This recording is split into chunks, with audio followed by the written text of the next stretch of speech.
Teman ni setuju benar lah Bella melibatkan diri sebagai juri dalam rancangan lawak musikal Superstar tu. Sebab apa?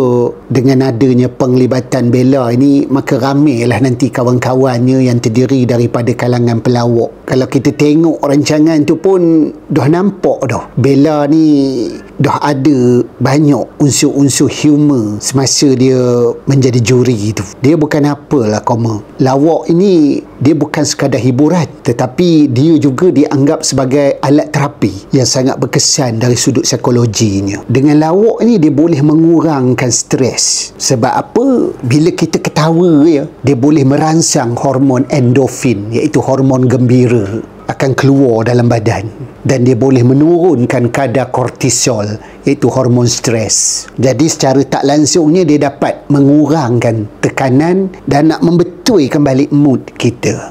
Sebab tu kalau kita tengok orang yang stres ni, jarang benar lah dia ni senyum ketawa serius je rupanya. Getik non menengoknya. Dulu tahun 70-an teman suka berbenar lah nengok lawak A.R. Badul. Masa dia berlawak di Ipoh tu, dia menyentuh jugalah tentang negeri Perak ni. Mau kita dengar. Pasal dalam negeri Perak ni lah penduduk paling banyak sekali dalam dunia.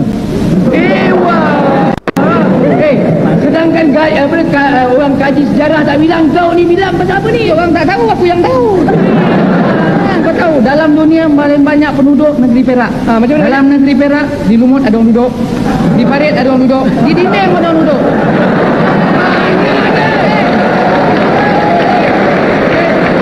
Macam mana orang duduk kat dinding sempit, macam mana nak duduk? Tempat lain ada orang duduk di Parit, ada orang duduk di dinding. Tak ada. Aduh, negeri Perak memang ramai penduduknya.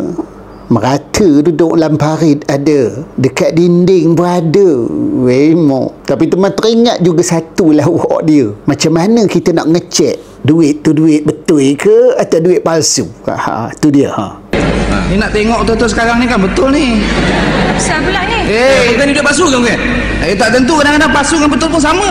Awak tahu ke duit betul dengan duit palsu? Saya tahu, tengok duit palsu macam mana. Macam mana? Awak tulis tangan mana? Saya tanggi. Pegang tangan kanan. Pegang. Bagi tunjuk dia, pegang. Pegang duit ni? Pegang, kuat pegang. Pegang kuat. Jentik. Alah macam pun. Kuatlah sikit bang. Badan besar macam ni. Kuat. Kuat. Lagi kuat. Datuk tak tanya ni. Tanya mana? Dia betul ni.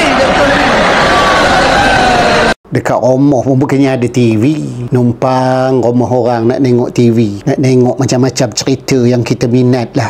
Tapi dalam banyak-banyak tu tak boleh lawan lah cerita Combat starring Rick Jackson and Wick Morrow. Tu dia. Starring Rick Jason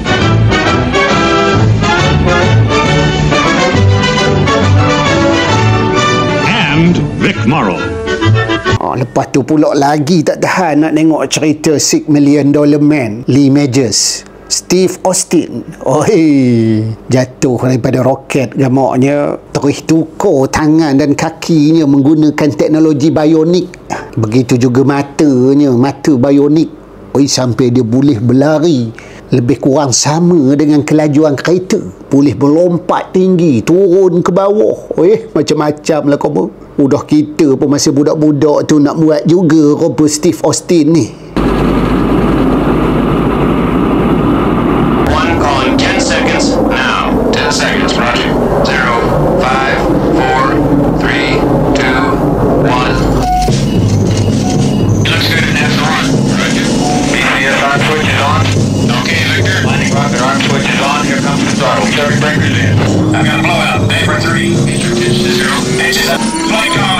The world's first bionic man.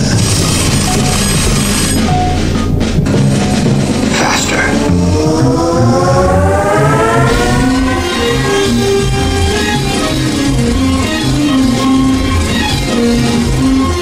Lagi juga tak tahan tengok cerita Chip. Udahlah berbakat kita di kampung tu semua nak jadi polis terapit.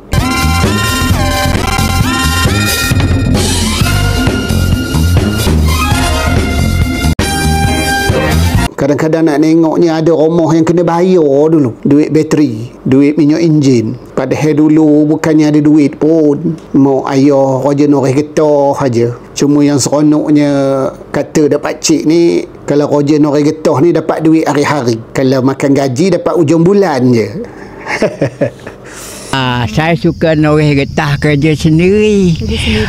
Jadi kerja sendiri ni kalau duit tu boleh hari-hari. Kalau makan gaji tunggu 1 bulan. Jadi itulah koma, biarlah dalam diri kita ni ada sense of humor supaya boleh merangsang hormon endorfin kita keluar. Macam dibuat Dek Bella.